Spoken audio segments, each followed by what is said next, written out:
రాజన్న సిరిసిల్ల జిల్లా గంభీరావుపేట మండల కేంద్రంలో ఆషాఢమాస బోనాల ఉత్సవాలు అత్యంత భక్తి శ్రద్ధల నడుమ అంగరంగ వైభవంగా జరిగాయి. మండల కేంద్రంలోని శ్రీ మహంకాళి అమ్మవారి ఆలయం భక్తుల కోలాహలంతో ఆధ్యాత్మిక వెలుగులతో కళకళ్లాడింది.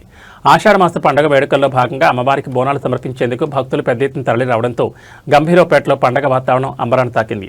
ఈ ఉత్సవాల్లో భాగంగా మండల కేంద్రంలోని మహిళలు, భక్తులు బోనాలను రంగురంగుల పూలతో, దీపాలతో ఎంతో అందంగా అలంకరించి తలపైకెత్తుకుని భక్తి శ్రద్ధలతో ఊరేగింపుగా ఆలయానికి తరలివచ్చారు. డప్పు చప్పుళ్లు, తీన్మార్ వాయిద్యాల నడుమ భక్తులు ఉత్సాహంగా నృత్యాలు చేస్తూ సాగిన ఈ ఊరేగింపు దారి పొడవునా కన్నుల పండుగ నిలిచింది.